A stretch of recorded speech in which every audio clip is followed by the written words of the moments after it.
O dólar atingiu o valor de R$ 5,80, configurando o maior valor dos últimos 10 meses. Tudo isso no momento em que o Banco Central aqui do Brasil, ele lida com pressões crescentes da inflação. Ontem no relatório Focus nós tivemos a expectativa do mercado superando o centro da meta definido de inflação pelo Conselho Monetário Nacional para esse ano, que é o valor de 3,75%. Então o relatório ele já trouxe uma expectativa acima disso daí.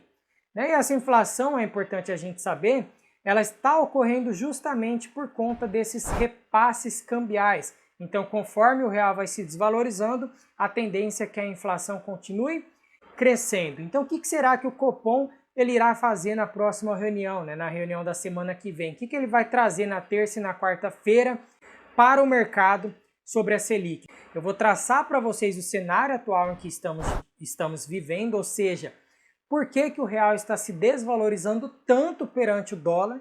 Vou te falar os pontos negativos desse cenário e as principais conclusões que nós podemos tirar desse cenário.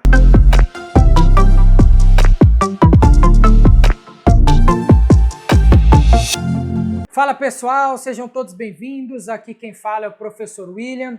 Para quem não me conhece, eu sou professor de certificações financeiras, dou cursos para bancário, CPA 10, CPA 20, CEA.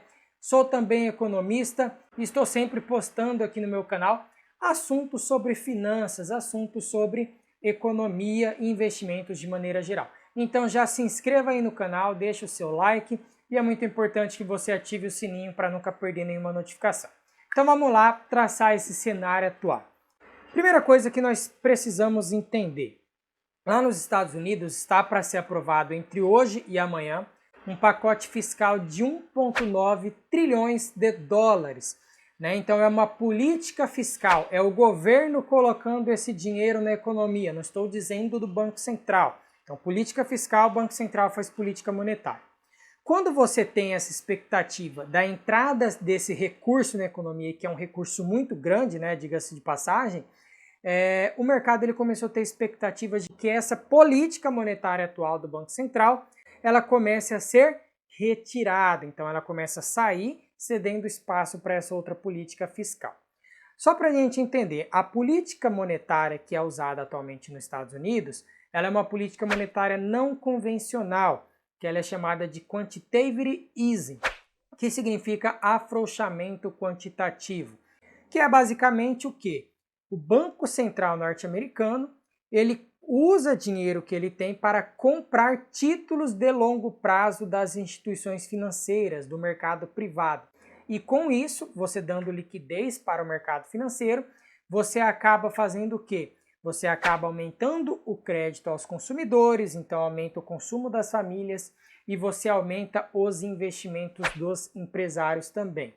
Com a retirada desse estímulo monetário não convencional, veja só, não estou dizendo que eles vão retirar isso, é a expectativa do mercado. Com a retirada desse quantitative easing, os títulos do Tesouro norte-americano, mais especificamente a T-Note, que é um título de longo prazo com vencimento até 10 anos, ela começou a ter um rendimento crescente, ela bateu 1,60 de rendimento. E toda vez que ocorre esse aumento do rendimento, dessa yield curve, dessa curva de juros, o preço desse título cai. Então a gente tem que pensar assim, se o rendimento está aumentando e o preço está caindo desse título lá do Tesouro norte-americano, temos uma explicação basicamente. Significa que o Banco Central ele está retirando, ele está reduzindo a demanda para esses títulos e as pessoas, os investidores, eles começam a liquidar esses títulos. Então o preço dos títulos cai e o rendimento deles sobe. E o que tudo isso, William, tem a ver com o real desvalorizado aqui no Brasil? Tudo, porque quando você aumenta o rendimento pago pelos títulos do Tesouro norte-americano e você mantém o mesmo rendimento aqui dos títulos públicos do Brasil, nós temos uma fuga de capital. Então juros mais altos no exterior atrai o capital para o exterior. É uma fuga para a qualidade, as pessoas começam a migrar para esses títulos que estão pagando maiores rendimentos. Então isso daí foi um primeiro efeito que fez com que o real se desvalorizasse. Lembrando que esse quantitative easing, que é a política monetária que os Estados Unidos está utilizando, né, não convencional, ela nada mais é do que criação de dinheiro novo eletronicamente. Então entra uma quantidade maciça e pesada de dinheiro novo no mercado. E uma vez que você retira essa compra, as pessoas elas já começam a mudar as expectativas dela de que isso não vai mais acontecer, não vai ser mais fácil eu encontrar demanda para os meus títulos, e aí eu acabo fazendo o quê? Liquidando esses títulos para não deixar para mais tarde.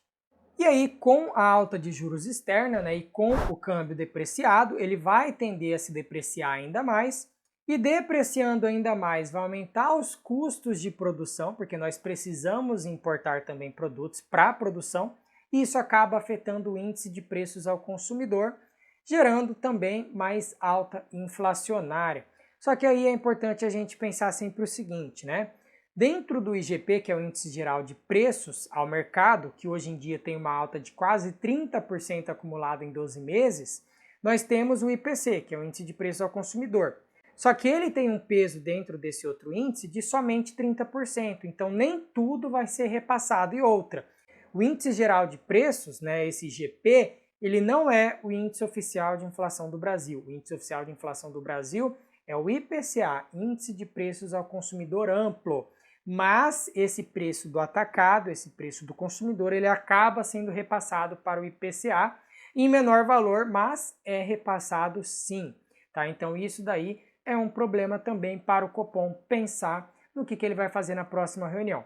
A expectativa do mercado é que a taxa Selic já chegue ao final de 2021 no valor de 4% ao ano, para compensar essa alta do rendimento dos títulos do Tesouro Norte-Americano e compensar essa fuga de capital, porque daí você consegue manter o real num patamar mais equilibrado. Não vai ser um real valorizado, mas não vai ser tão desvalorizado assim, e ainda vai ajudar a controlar a inflação, né? Aumentando as importações, reduzindo custos de produção. Um dos pontos negativos que nós temos para esse cenário, a economia brasileira ela não se beneficia tanto desse crescimento norte-americano depois da aprovação desse pacote fiscal, exceto se nós continuarmos tendo essa alta crescente da demanda por commodities. Hoje em dia o Brasil tem na balança comercial dele os principais produtos, minério de ferro, petróleo, soja. Então, com a alta dos preços das commodities, nós podemos continuar tendo superávit em transações correntes. Tá, mas o mercado brasileiro não se beneficia tanto dessa maneira, porque uma vez que você aumente juros aqui no Brasil, para compensar esse efeito dos juros externos, o que vai acontecer? Vai prejudicar o financiamento produtivo aqui dentro, aumenta o custo do crédito, encarece o custo do crédito e os empresários eles acabam tendo que fazer o quê?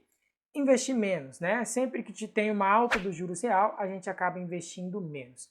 E aí um outro ponto negativo é esse temor que está acontecendo aí no mercado, esse temor que está acontecendo aí entre os investidores de um novo taper tantrum. O que significa isso, né? Isso aí aconteceu em 2013, ela é uma expressão que significa acesso de raiva, que foi utilizada, que aconteceu lá em 2013 justamente quando o FID ele começou a retirar essas compras de títulos no mercado, né, com o objetivo de reduzir a injeção de liquidez na economia, fazendo com que os rendimentos dos títulos aumentassem.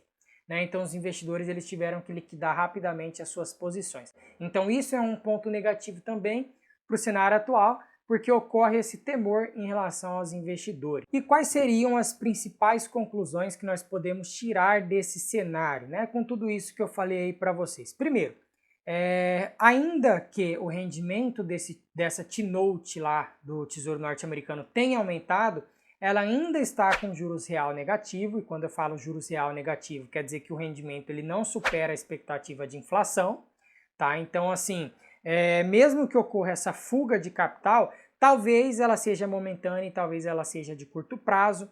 Não tem como eu afirmar ainda se isso vai fazer com que a inflação do Brasil volte, a inflação dos Estados Unidos volte também. Né? Nós estamos vindo de um cenário em que o mercado ele está muito desaquecido, é um mercado que está com desemprego muito elevado, ele tem um PIB efetivo muito abaixo do PIB potencial, não só os Estados Unidos, mas o Brasil, a maior parte dos países do mundo. né? Nós temos muita capacidade ociosa, tem como ainda você empregar o pessoal utilizando essa capacidade ociosa sem pressionar os preços. Então não tem como afirmar ainda que a inflação vai voltar ou não. Agora, em relação ao câmbio, né, se o real ele vai continuar se desvalorizando ou não, tudo isso vai depender da reunião do Copom na semana que vem. Lembra que ele se reúne na terça e aí na quarta ele define a taxa da Selic meta. Então, se ele aumentar a Selic, eu acredito que no curto prazo o real vai se valorizar, né? Nós vamos conseguir manter o capital aqui dentro. Agora, se ele mantiver a Selic em 2%, que eu no momento não estou acreditando muito, com certeza o real ele deve manter essa trajetória de desvalorização aí. Então o que a gente tem que fazer é aguardar para ver aí as cenas dos próximos capítulos, ver como que vai ser desenrolado essa reunião aí do Copom aqui do Brasil. Beleza, pessoal? Então se você gostou desse vídeo, deixa o seu like, inscreva-se aí no canal, isso aí é muito importante. Tá aí, ativa o sininho para você nunca perder uma notificação. Lembra, pessoal, isso não custa nada, é de graça, é só apertar aí, ó, aperta o like, aperta o inscrever-se e me ajuda aí, beleza? Então aguardo vocês lá no próximo vídeo para a gente debater mais assuntos de economia, finanças e certificações financeiras também, que eu sempre trago aqui resoluções de exercícios e assuntos sobre essas certificações. Valeu, pessoal, até mais, tchau, tchau!